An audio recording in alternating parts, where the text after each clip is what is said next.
नमस्कार, मैं रवि दीक्षित। आप देख रहे हैं न्यूज भारत 24। आइए देखते हैं आजमगढ़ की कुछ प्रमुख खबरों को। सपा के पूर्व सांसद धर्मेंद्र यादव ने महंगाई, कानून व्यवस्था तथा बुलडोजर की कार्रवाई पर सरकार को घेरा।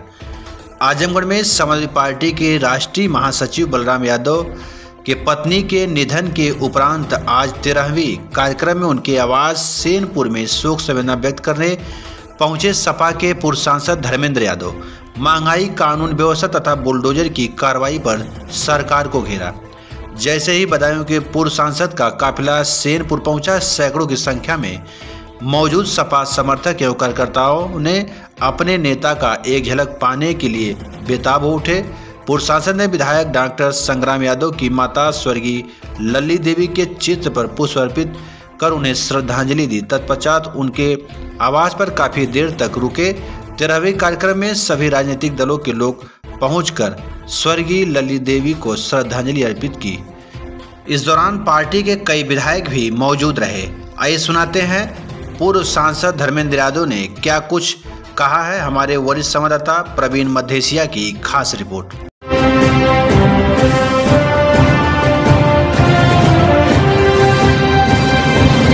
धर्मेंद्र यादव ने कहा कि प्रयागराज जैसा खुलेआम गुंडई ये कहीं भी इसको स्थान नहीं मिलना चाहिए। उन्होंने बताया कि उत्तर प्रदेश की सरकार, हमारे नेता प्रतिपक्ष ने मांग किया था कि उत्तर प्रदेश के अपराधियों की लिस्ट जारी की जाए, जो उन्होंने नहीं किया। उन्होंने मांग किया कि महंगाई के मुद्दे पर जो उन्होंने नारा दिया था उस पर क्या कार्रवाई करे, उन्होंने नहीं किया। ऐसे तमाम मुद्दों को लेकर धर्मेंद्र यादव जी ने बड़ी बेबाकी से अपनी बात रखी है। आज वह अतरौलिया के सेनपुर में है, जहां पर क्षेत्रीय विधायक डॉक्टर संग्राम यादव की माताजी का 13वीं है।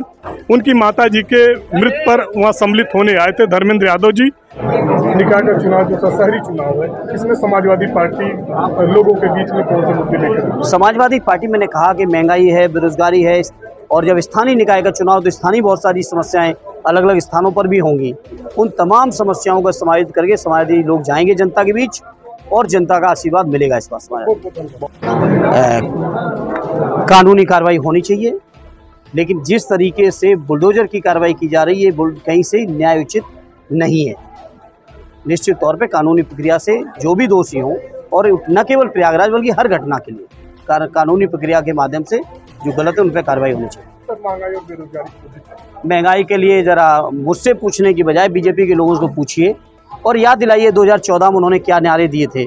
बहुत हुई महंगाई की मार, और जिस समय ये नारा दे रहे थे या जिस समय इनके नेता लोग सिलेंडर लेके प्रदर्शन कर रहे थे राजघाट से लेके दिल्ली की सड़कों पर, उस समय तो 450 का ही था, आज लगभग 1150 पहुंच चुका है।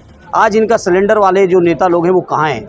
जिस समय इन्होंने नारे दिए थे उस समय डीजल पेट्रोल का दाम 60 के नीचे था, आज 100 के पार है। आज हर चीज़ की महंगाई बढ़ चुकी है, और बीजेपी के लोग इतने नारे देने के बाद भी कहीं से भी महंगाई को रोक नहीं पाए और रोक भी नहीं पाएंगे, क्योंकि उनकी नीयत भी नहीं है। कर रहे हैं कि जातीय जनगणना कराई जाए, जातीय जनगणना कराई जाए। क्या सर लोकसभा के चुनाव में जातीय जनगणना के आधार पर समाजवादी पार्टी लोगों के बीच में आए? देखिए, जातीय जनगणना बहुत अच्छा सवाल आपने उठाया, बहुत महत्वपूर्ण सवाल है पूरे देश का। ये भारतीय जनता पार्टी के लोग जो कहते हैं कि सबका साथ सबका विकास, जब जातीय जनगणना होगी तो जातियों को अंदाज लग सकेगा कि बीजेपी की सरकार में किस किस के साथ अन्याय हो रहा है, अत्याचार हो रहा है, सौतेला व्यवहार हो रहा है। जो लोग कभी नारा देते थे कि हम लोग 56 में 86 में 56 वाले बात करते थे, जवाब नहीं दे पाए जब हमारे राष्ट्रीय अध्यक्ष जी ने मामला उठाया विधानसभा में। लेकिन हाँ, कल ही की एक लिस्ट आई है, आप देखेंगे जितनी साइड पोस्टें हैं किन लोगों को भेजा जा रहा है, क्रीम पोस्टों पर किनको भेजा जा रहा है। ये सभी चीज़ों के और समाज के हर तरह के न्याय दिलाने के लिए जातीय जनगणना बहुत महत्वपूर्ण है। और इसका समाजवादी पार्टी ने आज ही नहीं, जब लोकसभा में चर्चा हुई थी 2011 में आदरणीय नेताजी के नेतृत्व में, पूरे देश के लीडरशिप, पूरे देश की पार्टियां एक होकर इस मांग को उठाया था। लेकिन उस समय की कांग्रेस सरकार ने इसको स्वीकार नहीं किया। आज बीजेपी की सरकार कह रही कि हम जातीय जनगणना नहीं स्वीकार करेंगे। तो ये निश्चित तौर पर समाज के दबे कुचले पिछड़े शोषित लोगों को सोचना पड़ेगा कि ये लोग केवल आपसे वोट लेना चाहते हैं, आपको हक और न्याय नहीं देना चाहते। ये है सच्चाई, इसीलिए जातीय जनगणना से भाग रहे हैं। चुनाव में देश प्रदेश के सामने बहुत सारी चुनौतियां हैं, और जनता की हर समस्या के प्रति समाजवादी पार्टी और हमारे नेता आदरणीय श्री अखिलेश यादव जी गंभीर हैं और हर चुनौती के लिए संघर्ष भी कर रहे हैं। अभी आपने देखा विधानसभा के सत्र को, और लगातार पूरे उत्तर प्रदेश में जहां भी आवश्यकता पड़ रही है, लोगों को ज़रूरतें पड़ रही हैं, लगातार दौरे पर हैं। समाजवादी पार्टी बेरोज़गारी है, महंगाई है, किसानों की समस्या है, गरीबों की समस्या है, हर समस्या के प्रति न केवल गंभीर है बल्कि हर स्तर की लड़ाई को लड़ेंगी और जनता का आशीर्वाद लेके। सर, सूबे के मुख्यमंत्री बार बार कह रहे हैं कि हम अपराधियों को मिट्टी में मिलाएंगे। सर, बार बार ये बयान आ रहा है मिट्टी मिलाएंगे। क्या सर उनके मिट्टी मिलाने से यहाँ की कानून व्यवस्था सुधर गई है? देखिए, सबसे पहले वो भारतीय जनता पार्टी में जो माफिया लोग बैठे हैं, कितनों को मिट्टी में मिलाया है, कितनों के घरों में बुलडोजर चलाया है, इस बात का हिसाब जनता को दें। ये उत्तर प्रदेश और देश के लोग बहुत जागरूक हैं।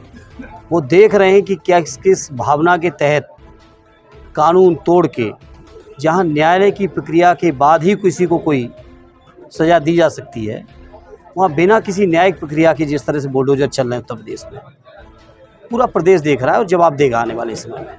सर, 2024 के चुनाव में ओम प्रकाश राजभर की क्या भूमिका होगी? क्या समाजवादी अब इसकी भूमिका तो वही बताएंगे कि हम कैसे बता सकते हैं। कहा जा रहा है कि इस बार भी ओम प्रकाश राजभर समाजवादी पार्टी की तरफ झुकाव बढ़ रहा है। देखिए, इस सब बातों में नहीं जाना है। पार्टी के राष्ट्रीय अध्यक्ष जी बेहतर तरीके से तय कर लेंगे कि 24 में किसको साथ लेना है, किसको नहीं लेना है। और समाजवादी पार्टी अपनी ताकत की बुनियाद पर लोगों के सहयोग से, समर्थन से उत्तर प्रदेश से भारतीय जनता पार्टी को हटाने का काम करेगी।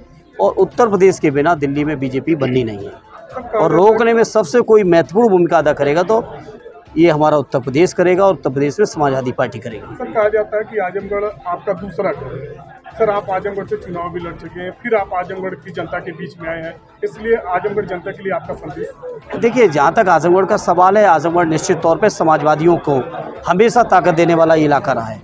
चुनाव तो अभी हम 6 महीने पहले लड़े थे, लेकिन आजमगढ़ के लोगों ने हमेशा समाजवादियों को मौका दिया है। सदैव नेताजी ने हमेशा इसको अपना दूसरा घर माना है, हमेशा कहा कि इटावा दिल तो आजमगढ़ मेरी धड़कन है। और आजमगढ़ के लोगों ने भी नेताजी का, समाजवादी पार्टी का, हमारे नेता आदरणीय अखिलेश जी का, सबका मान सम्मान बढ़ाया है। और आने वाले इस चुनाव में जैसा कि लोग मानते हैं कि आजमगढ़ के लोग पूर्वांचल से देश की राजनीतिक दिशा तय करते हैं, आजमगढ़ के लोग भी समाजवादियों को ताकत देके एक दिशा फिर से देने का काम करेंगे। जैसे बात कर रहे थे समाजवादी पार्टी के नेता विरोधी दल अखिलेश यादव के भाई धर्मेंद्र यादव से, उन्होंने समाजवादी पार्टी को बताया कि 2024 के चुनाव में समाजवादी पार्टी महंगाई, भ्रष्टाचार और न्याय व्यवस्था को लेकर चुनाव में उतरेगी। उन्होंने इलाहाबाद के मुद्दे पर बताया कि कहीं ना कहीं से भारतीय जनता पार्टी के लोग जो मिट्टी में अपराधियों को मिट्टी में मिलाने की बात कर रहे हैं, उसमें भी भेदभाव किया जा रहा है। उन्होंने बताया कि बुलडोजर चलाना न्यायोचित नहीं है। अगर ये पारदर्शी तरीके से चलाया जाता तो शायद उत्तर प्रदेश में अब तक अपराधियों मिट्टी में मिल जाते, मगर वो